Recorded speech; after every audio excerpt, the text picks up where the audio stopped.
One nation one election की बैठक थी और दिल्ली की पूर्व मुख्यमंत्री सुषमा स्वराज की बेटी, वर्तमान समय में भारतीय जनता पार्टी की सांसद, दिल्ली से सांसद बासुई स्वराज, वो प्रियंका गांधी को कॉपी करते हुए एक बैग लेकर पहुंची।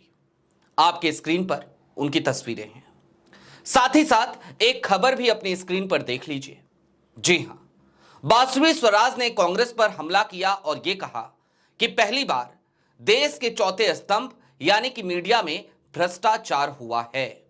लेकिन बासुई स्वराज जब यह सब कुछ बोल रही थी, तब मुझे कल की एक घटना याद आई और उसके बाद मुझे लगा कि जरा क्यों ना सवाल भारतीय जनता पार्टी से पूछा जाए, क्यों ना सवाल आज गृह मंत्री अमित शाह साहब से पूछा जाए कि यदि राहुल गांधी वाकई में भ्रष्टाचारी हैं, यदि सोनिया गांधी वाकई में भ्रष्टाचारी हैं, तो फिर उनके पास तो एक तुरूप का इक्का है, वो जवाब क्यों नहीं दे देते?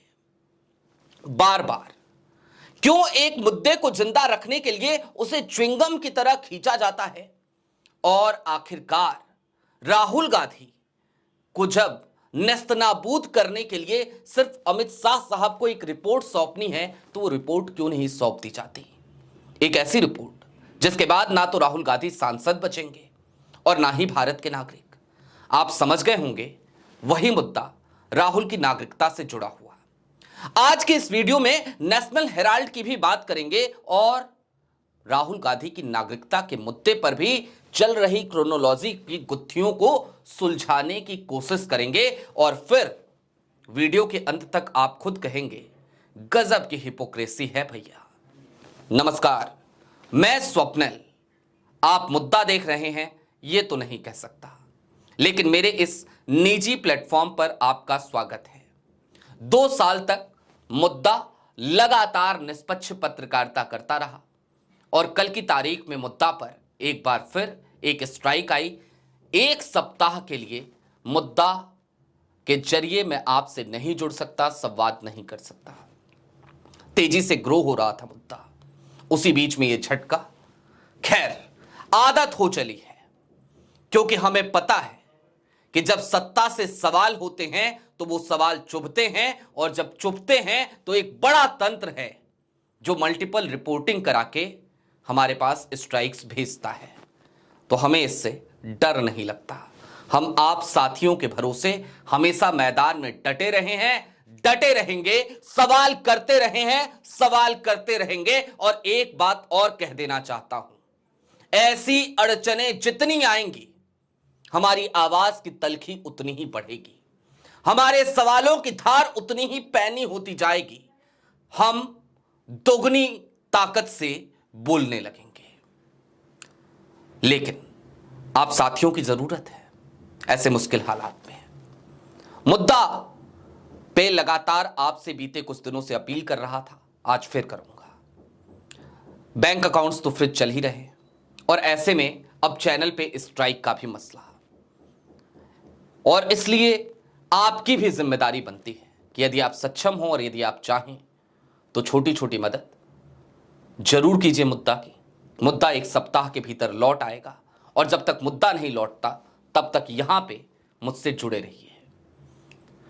आगे बढ़ते हैं, खबर की तरफ चलते हैं और सबसे पहले आपको आपकी स्क्रीन पर एक खबर दिखाते हैं।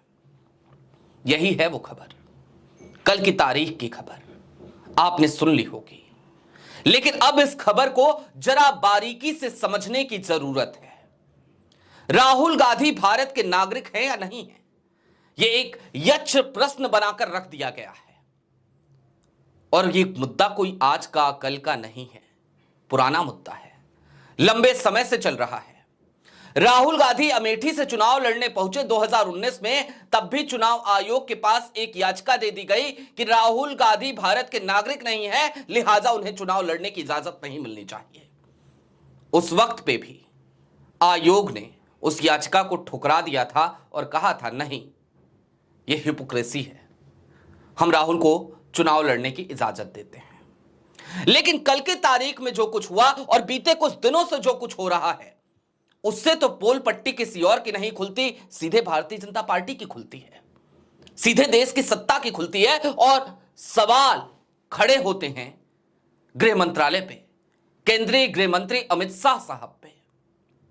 मैं भी यह जानना चाहता हूं भारत का एक जिम्मेदार नागरिक होने की वजह से कि राहुल गांधी देश के हैं या नहीं हैं, देश के नागरिक हैं या नहीं हैं, उनकी नागरिकता बनी रहनी चाहिए या नहीं बनी रहनी चाहिए। राहुल गांधी देश के नेता प्रतिपक्ष भी हैं। इस देश की 40% आवाम उनके ऊपर भरोसा भी करती है। तो ऐसे में सवाल क्यों ना उठाए जाए। कोर्ट में मामला चल रहा है। भारतीय जनता पार्टी के एक कार्यकर्ता हैं, कर्नाटक के कार्यकर्ता, नाम है एस विघ्नेश सिसिर। जरा सोचिए, कर्नाटक के भारतीय जनता पार्टी के कार्यकर्ता एस विघ्नेश सिसिर वो याचिका कहां लगाते हैं? वो याचिका लगाते हैं आकर के इलाहाबाद हाई कोर्ट में। वो कर्नाटक में नहीं लगा पाते। और जब इलाहाबाद हाई कोर्ट में आकर याचिका लगाते हैं तो पहली बार तो अपनी याचिका को वापस लेते हैं और फिर दूसरी याचिका लगाते हैं, कहते हैं कुछ त्रुटि हो गई थी। इसके बाद हिपोक्रेसी की सीमा देखिए। 24 मार्च की तारीख को सुनवाई थी, बीते महीने, और जब बीते महीने 24 मार्च की तारीख को सुनवाई हुई तो अदालत ने सीधे तौर पे केंद्रीय गृह मंत्रालय को कह दिया था कि भाई दो टूक जवाब दीजिए कि राहुल गांधी भारत के नागरिक हैं या फिर कि नहीं हैं। केंद्रीय गृह मंत्रालय ने कहा ठीक है, समय दीजिए, थोड़ा सा समय लिया। तारीख आई कल की, यानी कि 21 अप्रैल की। कल भी सुनवाई हुई। केंद्रीय गृह मंत्रालय ने लंबा चौड़ा पोथी पत्रा ले जाकर के अदालत के सामने रख दिया। और ऐसे में जस्टिस मसूदी और जस्टिस ए.के. श्रीवास्तव की बेंच में जब सुनवाई हुई, उन्होंने वो पोथी पत्रा देखा तो पोथी पत्र को देखने के बाद, उसका अध्ययन करने के बाद उन्होंने दो टुक शब्दों में कह दिया कि जो पोथी पत्रा आप लेकर आए हैं ना, जिसको आप स्टेटस रिपोर्ट कह रहे हैं, इससे यह साबित नहीं होता कि राहुल गांधी भारत के नागरिक हैं कि नहीं है। तो आप दो टुक शब्दों में बताइए कि राहुल गांधी भारत के नागरिक हैं या नहीं हैं। सीधा सवाल केंद्रीय गृह मंत्रालय से। मंत्रालय ने फिर कहा कि भाई समय दीजिए। तो पता है अदालत ने क्या कहा? इलाहाबाद हाई कोर्ट की Lucknow bench, justice A K. Srivastava और जस्टिस मसूदी की बेंच मोहलत दी उन्होंने, लेकिन 10 दिन की। कहा कि इस मुद्दे को और कितना जिंदा रखेंगे, कितना च्युइंगम की तरह खींचेंगे। 10 दिन ले लीजिए, 10 दिन बाद अगली सुनवाई करेंगे और इन 10 दिनों के भीतर दो टुक लिखा हुआ चाहिए कि राहुल गांधी भारत के नागरिक हैं या नहीं है। जरा सोचिए कि राहुल गांधी जो बार बार भारतीय जनता पार्टी की आंखों में खटकते हैं, यदि वो भारत के नागरिक नहीं होते तो क्या इस मसले पर इतनी देर लगती? अरे अमित शाह साहब के पास अगर दस्तावेज होते तो शाह साहब खुद ही लेकर पहुंच गए होते अदालत में, कह दिया होता ये लीजिए जनाब, ये रहे दस्तावेज, ये नागरिक ही नहीं है, इनकी नागरिकता रद्द की जाए, इनको बाहर भेजा जाए। वैसे भी भारतीय जनता पार्टी के लोग तो एक्सपोर्ट का कारोबार करते ही हैं। हम जैसे पत्रकारों को भी कई बार भारतीय जनता पार्टी के कई लोग कह देते हैं कि इनको पाकिस्तान भेज दो, तो फलाने को बांग्लादेश भेज दो, तो फलाने को अफगानिस्तान भेज दो। यही तो करते हैं। खैर, ये तो हो गया ये मसला, और आपकी समझ में आ गया होगा कैसे बार बार टाइम बाई किया जा रहा है, कैसे राहुल गांधी को बदनाम करने की कोशिश की जा रही है, ये पूरी क्रोनोलॉजी क्या है और हिपोक्रेसी की सीमा क्या है। लेकिन हिपोक्रेसी सिर्फ इसी एक मसले में थोड़ी है। राहुल गांधी तो मोस्ट वांटेड है भाई।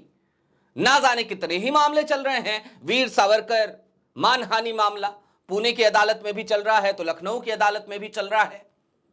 अमित शाह मानहानि मामला, मोदी सर ने मामले में तो सांसदी चली गई थी, आपको याद हो, भला हो सुप्रीम कोर्ट का सांसदी बरकरार रही, नहीं तो अधिकतम सजा मानहानि में जो मिलती है 2 साल की, वो सुना दी गई थी। राहुल गांधी 8 साल तक सक्रिय राजनीति से और संसदीय राजनीति से बाहर निकाले जा चुके थे। लेकिन इन सब के बीच राहुल नहीं रुक रहे, राहुल नहीं थक रहे, तो रोका कैसे जाए? तो अब नेशनल हेराल्ड का भी मामला। कांग्रेस का जिस वक्त पे अधिवेशन था, उसी वक्त पे फाइलें तेजी से दौड़ने लगी, और हालात ये कि कांग्रेस का अधिवेशन खत्म हुआ, उसके 1 दिन के बाद, या फिर सीधे तौर पे कहिए तो 48 घंटों के भीतर, पहले तो 661 करोड़ की प्रॉपर्टीज को जब्त कर लिया गया, और उसके बाद उतने भर से काम नहीं चला तो चार्जशीट आ गई 15 तारीख को, 15 अप्रैल की तारीख थी, चार्जशीट में नाम आ गया। लेकिन जब चार्जशीट में नाम आया तो सुप्रीम कोर्ट का एक फैसला हमें याद आ गया, नवंबर 2024 का फैसला, जिसमें यह कहा गया था कि यदि पीएमएलए के तहत किसी भी जनप्रतिनिधि, किसी भी सरकारी कर्मी, किसी भी जज के खिलाफ आपको मुकदमा दायर करना है तो फिर आपको पहले कंसेंट लेना होगा, आपको पहले इजाजत लेनी होगी। नवंबर 2024 के उस फैसले के आधार पर ही हमने एक वीडियो बनाई थी और यह सवाल उठाया था कि क्या चार्जशीट रद्द हो जाएगी जिसमें राहुल और सोनिया का नाम है। और उसी वीडियो को जो 3 लाख दर्शकों ने देखी थी, भरपूर प्यार दिया था, उसी वीडियो पर मल्टीपल रिपोर्टिंग करके मुद्दा पे स्ट्राइक भी भेजा गया, मुद्दा को 1 हफ्ते के लिए बैन भी किया गया। लेकिन फर्क नहीं पड़ता, वो मुद्दा फिर यहां उठा रहा हूं, उठाऊंगा। वहां 3 लाख लोगों ने देखा था, हो सकता है यहां 100 ही लोग देखें, उससे फर्क नहीं पड़ता। लेकिन हिपोक्रेसी की सीमा और क्रोनोलॉजी ये देखिए कि किस तरीके से राजनीति चल रही है, सिर्फ मुद्दों को जिंदा रखा जा रहा है लंबे समय से। अरे राहुल गांधी भ्रष्ट हैं, सोनिया गांधी भ्रष्ट हैं, तो करो ना कार्रवाई, करो कार्रवाई, कौन रोक रहा है? अधिकारी तुम्हारे, एजेंसीज तुम्हारी, जांच एजेंसियां तुम्हारी, कौन रोक रहा है? हाथों में ताकत तुम्हारे, करो ना कार्रवाई।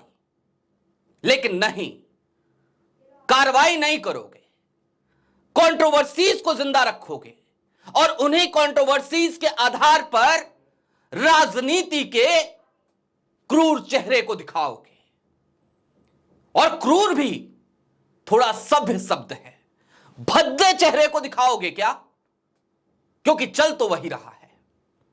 बहरहाल ये क्रोनोलॉजी ही तो है। जेपीसी की बैठक थी, नेशनल हेराल्ड का बैग लेकर पहुंची और कहने लगी कि पहली बार मीडिया में भ्रष्टाचार हुआ है। तो फिर मुझे याद आया, आजकल वो जिंदल साहब, वो भारतीय जनता पार्टी के ही सांसद हैं, बांसुरी स्वराज को चाहिए कि जिंदल साहब को फोन करें और पूछें उनसे कि आज जिस एंकर को डीडी न्यूज ने करोड़ों का पैकेज देकर के अपने यहां बुलाया है, उसका स्टिंग ऑपरेशन जिंदल साहब ने कराया था और वो तिहाड़ की यात्रा करके आया था। जाके पूछे अपने जिंदल साहब से, भ्रष्टाचार की बात करने वाले लोग।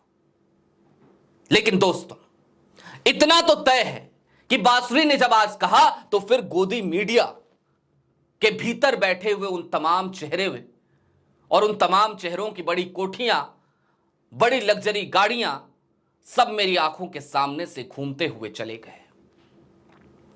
और जिस वक्त पे मैं न्यूज चैनलों के भीतर था, उस वक्त के कई वाकये भी याद आ गए। मुद्दा के वापस आने के बाद इस चैनल का इस्तेमाल मीडिया के भीतर चल रहे उन तमाम घटनाक्रमों को कवर करने के लिए करूंगा। यह मेरा वायदा है आपसे, क्योंकि उसका हिस्सा रहा हूं, अपने आंखों से देखा है, चश्मदीद रहा हूं। बहरहाल अभी के लिए दीजिए इजाजत। चलते चलते फिर वही अपील, इस चैनल को भी सब्सक्राइब कर लीजिए, अपनी मोहब्बत दीजिए, अपना प्यार दीजिए। और ऐसा इसलिए भी क्योंकि अब तो पैरेलल व्यवस्थाओं की जरूरत काफी ज्यादा है। दूसरा अपील यह भी कि आज रात 11 बजे से आपकी और मेरी मुलाकात द न्यूज लॉन्चर पर भी होगी। जरूर जुड़िएगा 11th आवर में, क्योंकि रात के 11 बजे आज से हर रोज आपके साथ जुड़ूंगा न्यूज लॉन्चर पर खास खबर के साथ। अभी के लिए दीजिए इजाजत। चलते चलते फिर वही अपील, चैनल को सब्सक्राइब कीजिए, सक्षम हो तो छोटी छोटी मदद जरूर कीजिएगा। शुक्रिया।